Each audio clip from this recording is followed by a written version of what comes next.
my new look. I'm not sure Mrs. Ma is yet, but we're getting there. We're going to carry on or start again from where we aborted yesterday with the chapter The Teacher. And if you remember, we've just seen that sort of escalation of things in Germany, and that certainly continues over the next few chapters. So The Teacher, 1934. The school bell rang. At the last tone, Teacher Neudorf closed the door, the book, and stood up. Slowly, in thought, he walked towards us. He cleared his throat and said, "The lesson is over, but please stay a little longer. I want to tell you a story. Anyone who wants to can go home, though." We looked at each other quizzically. Herr Neudorf stepped to the window, turning his back to us. From his jacket pocket, he drew out a pipe and began to fill it, looking at the trees in the schoolyard all the while. Noisily, we collected our things. We prepared our briefcases and satchels, but no one left the classroom. We all waited. Awkwardly, Herr Neudorf lit his pipe. With obvious enjoyment, he blew a few puffs against the windows. Only then did he turn to face us. He surveyed the rows of seats, and when he saw that all was still filled, he nodded to us with a smile. All eyes focused on Herr Neudorf. We didn't talk. From the hall came the sounds of the other classes. In one of the back benches, someone shuffled his feet. Herr Neudorf walked to the front row. He sat on one of the desks, his pipe glowing. He looked at each of us in turn and blew the smoke over our heads to the window. We stared at each other, tense and expectant. At last he began to speak in a soft, calm voice.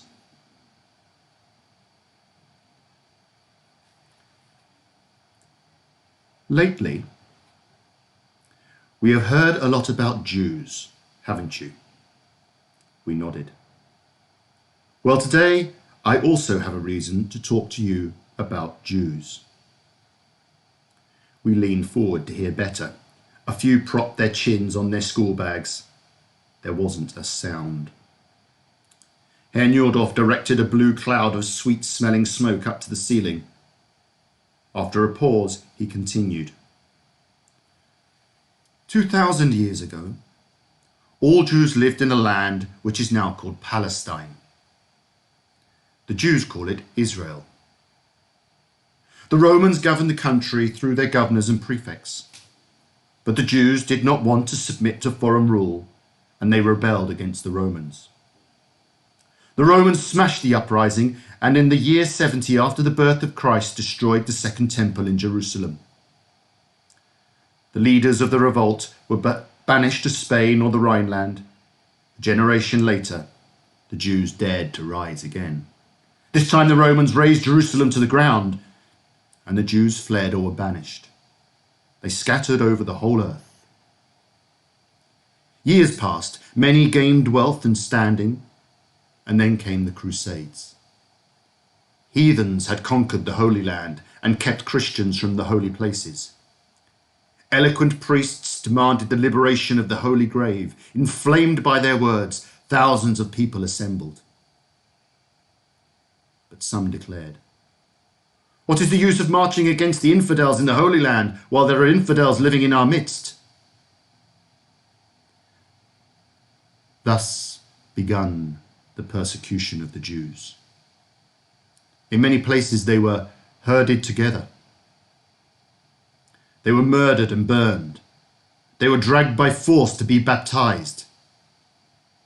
Those who refused were tortured. Hundreds of Jews took their own lives to escape massacre. Those who could escape did so. When the Crusades were over, impoverished sovereigns who had taken part in them had their Jewish subjects imprisoned and executed without trials and claimed their possessions. Again, many Jews fled, this time to the east. They found refuge in Poland and Russia. But in the last country, there too, they began to be persecuted. The Jews were forced to live in ghettos, in isolated sections of towns. They were not allowed to take up so-called honest professions. They could not become craftsmen, nor were they allowed to own houses or land. They were only allowed to work in trade and at money lending. The teacher paused. His pipe had gone out. He placed it in the grooves for pens and pencils. He got off the desk and wandered about the classroom. He polished his glasses and continued. The Old Testament of the Christians is also the Holy Scripture of the Jews. They call it Torah, which means instruction. In the Torah is written down what God commanded Moses. The Jews have thought a great deal about the Torah and its commandments. How the laws of the Torah can be interpreted, they have put down in another great work, the Talmud, which means study. Orthodox Jews still live by the law of the Torah, and that is not easy.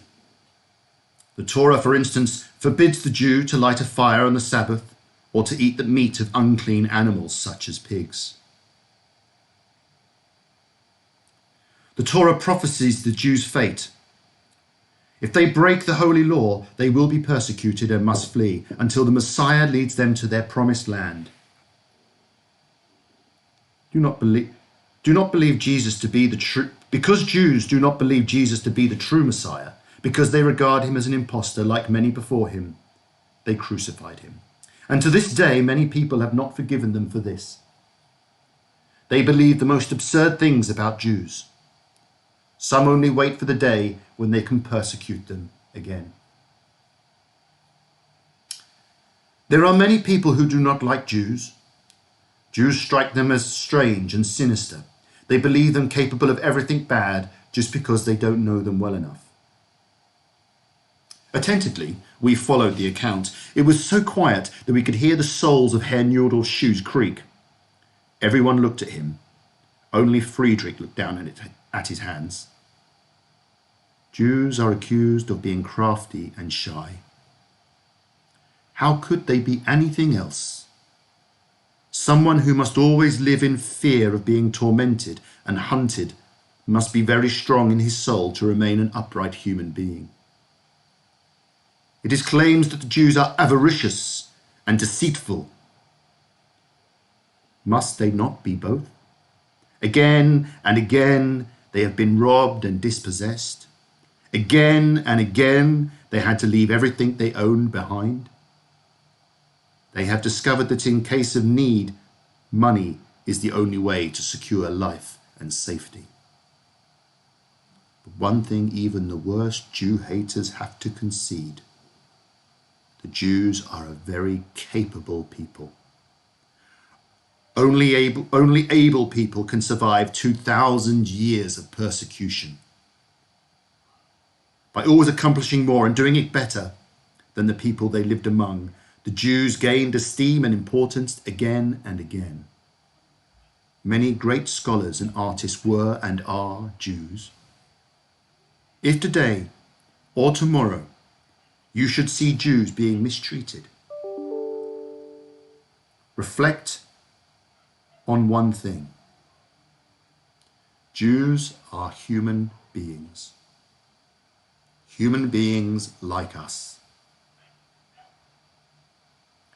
Without glancing at us, Herr Nurdorf took up his pipe. He scraped the ashes out of the bowl and lit the remaining tobacco. After a few puffs, he said, "Now, I am sure you'll want to know why I have told you all this, huh?" He walked to Friedrich's seat and put a hand on his shoulder. One of us will leave our school today. It appears that Friedrich Schneider may no longer come to our school. He must change to a Jewish school because he is of the Jewish faith. That Friedrich has to attend a Jewish school is no punishment, but only a change. I hope you will understand that he and remain Friedrich's friend, just as I will remain his friend, even though he will no longer be in my class. Friedrich may need good friends. Herr Njordorf turned Friedrich around by his shoulders. I wish you all the best, Friedrich, the teacher said, and auf Wiedersehen. Friedrich bent his head. In a low voice he replied, Auf Wiedersehen. With quick steps, Herr Njordorf hurried to the front of the class. He jerked up his right arm, the hand straight out at eye levels, and said, Heil Hitler! We jumped up and returned the greeting in the same way. There seems to be a strange juxtaposition at the end of this chapter where we see Herr Njordorf defending the Jewish people and the Jewish race, and yet right at the end he's saluting Heil Hitler. So you might ask yourself the question, why would he do this? If he's gone to lengths to point out that the Jewish people are good people, that they're capable people, it seems then paradoxical that he would then be supporting Hitler, who is clearly the main reason behind the Jewish people being persecuted in Nazi Germany. So I think the question you might ask yourself is, why does he do that? What makes him do that? Why would he perhaps want the class to see him do that after he's told that story? Something for you to think about, perhaps. So we move on. The Cleaning Lady, 1935. Ever since Herr Njordorf had become head of the toy department, ever since Herr Schneider had become head of the toy department of Herschel Mayer, Frau Penck came to the Schneiders twice a week. She helped Frau Schneider with the cleaning and the other housework. After my father not only found work, but was also promoted because of his membership in the party, Frau Penck also helped my mother. Frau Penck was hard-working and thorough. One could recommend her to others without hesitation. Frau Penck took on as many jobs as she could possibly handle. She liked families with children best because she didn't have any herself. Because our husband returned from the factory very late in the evening, because she was bored being at home by herself, because she loved buying things, that's why Frau Penck cleaned for other people. It was a Wednesday in the fall of 1935.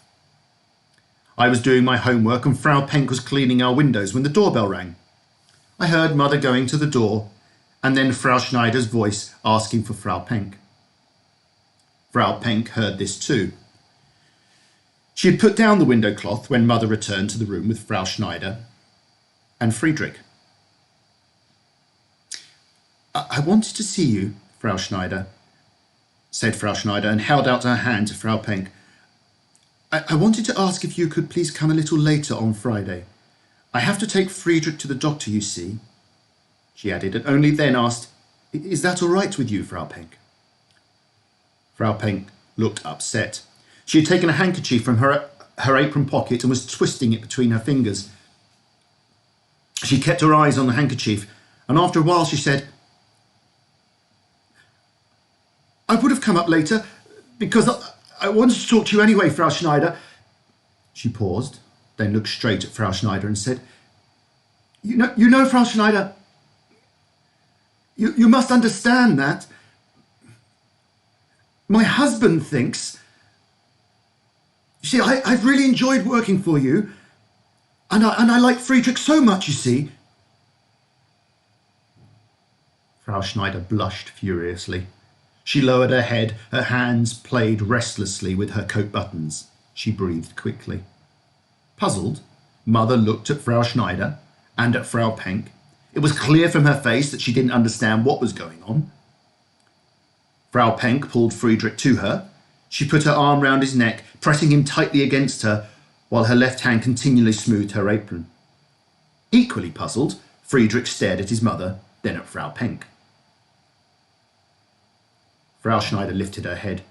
She swallowed, cleared her throat, and said, It's all right, Frau Penck. I know what you mean, and I'm not angry with you. I thank you for helping us so well for so long. I wish you all the best. Quickly she offered Frau Penck a hand, called to Friedrich, and hurriedly left her apartment. When Mother came back from the door, she shrugged her shoulders. "I no longer understand anything," she declared. Frau Penck still stood in the same spot and kneaded her handkerchief. "Did you quarrel with Frau Schneider?" Mother asked her. "What's going on? How could you give up such a family, such a good family?" Frau Penck turned her back towards Mother. She picked up the window cloth. Wiping the window frame, she addressed the roar. "What can I do? You think I like doing it? But I'm only 28, you see." Mother pulled a face, as if Frau Penck had given her a riddle to solve. "What on earth has the fact you're only 28 got to do with it?" Over her shoulder, Frau Penck peered at my mother in astonishment. "But don't you know about the new law the Nazis have passed?" she asked in a superior tone of voice. "No. Jews and non-Jews are no longer allowed to marry. All marriages between Jews and non-Jews are dissolved. And non-Jewish women who are under 35 are no longer allowed to work in the houses of Jews." "My God," sighed Mother.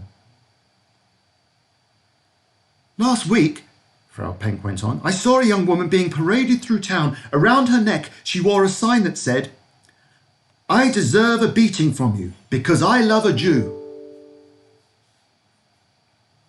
Mother covered her face with her hands. "But that's terrible," she wailed. "Do you think I want to be driven through town like that? Or maybe even land in prison?" Frau Penck shook her head. Slowly, Mother went to the door. Before she left the room, she stopped and asked, "And what does your husband say to all that, Frau Penck?" Frau Penck folded the window cloth. "You know," she said softly, "I would have known how to arrange it all right. But my husband used to be a communist, and he feels we ought to be careful and not do anything wrong." So you can see that by changing laws, by doing things to change how the fabric of society works, that the Nazi Party is able to influence people to make decisions that they clearly don't want to make. Often those decisions sit in fear of either being humiliated or fear of persecution to some degree. And I think perhaps it's important that we reflect on the times we currently live in. And if we look across the world where there might be regimes or countries that act in a similar way. And therefore, where it's really important for us to look carefully at policy and announcements and laws and proclamations that are made across the world, and really think carefully about what are the intended consequences of those things and what impact will they then have on us and on society. One of the things we're often told to do is learn from history. And I think as we go through this story of Friedrich, this very gentle and simple story in many ways of Friedrich and his family as he grows up in that Hitler's rise to power in Nazi Germany, there's plenty for us to reflect on and learn from about how we make decisions ourselves moving forward. So I think we have time today for one more chapter, and we're going to read Reasons, which is set in 1936. Father returned late from a party meeting. Tired, he glanced at the clock. To Mother he said, "I don't want to eat just yet." Mother looked puzzled, but lifted the pot off the stove. Father took a chair, put it close to the door in the hall. By the light, he read the newspaper. Mother looked after him from the kitchen door. With a sigh, she went back to work. Father scanned the newspaper very absent-mindedly. Each time there was a sound anywhere in the house, he opened the door a crack. I had stopped playing long before. From the living room I watched Father's strange behaviour and wondered what it might mean.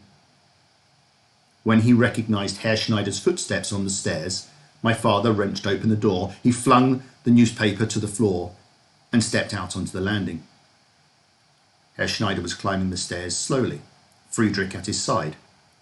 Friedrich was carrying his father's briefcase. My father barred their way.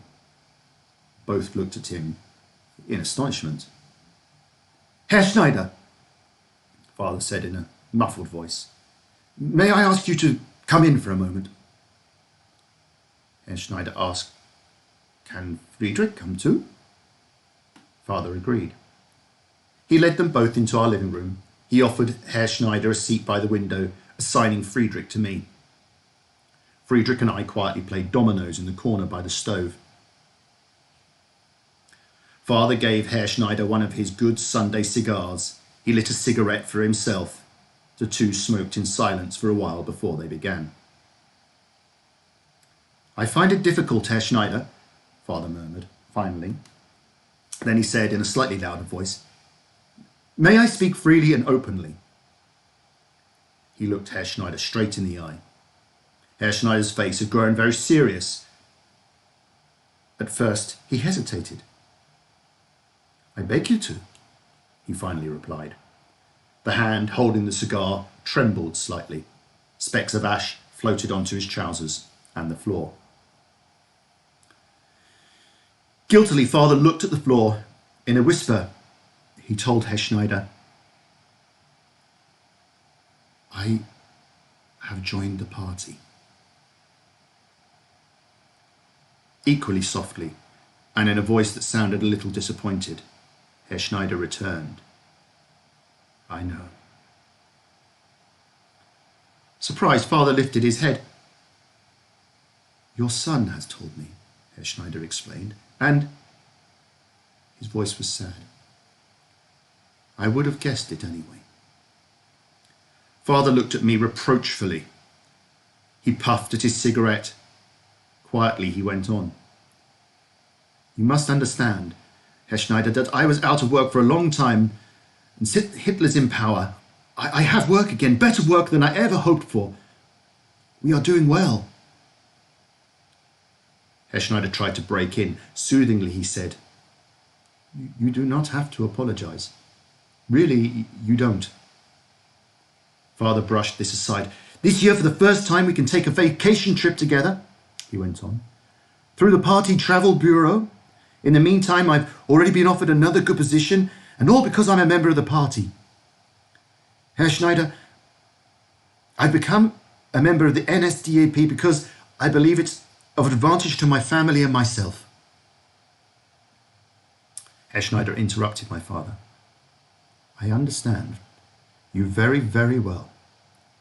Perhaps if I weren't a Jew, perhaps I would have acted like you, but I am a Jew."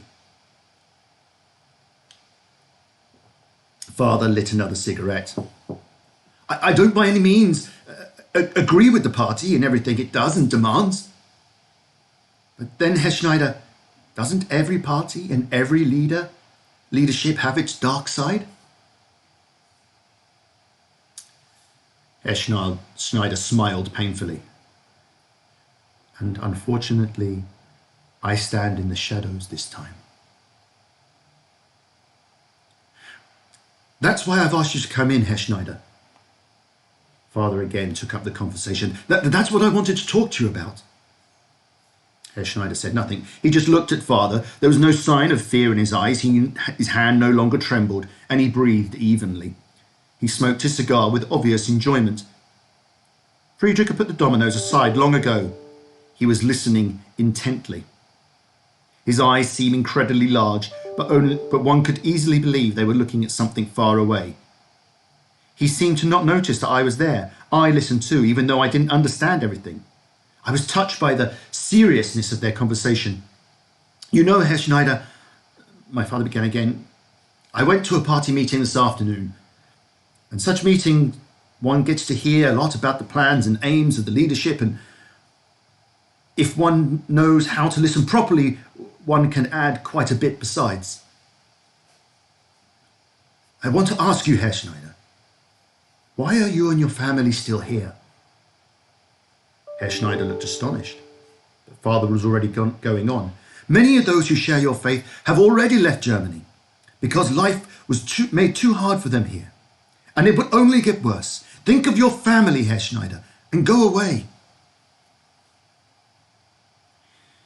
Herr Schneider gave my father his hand.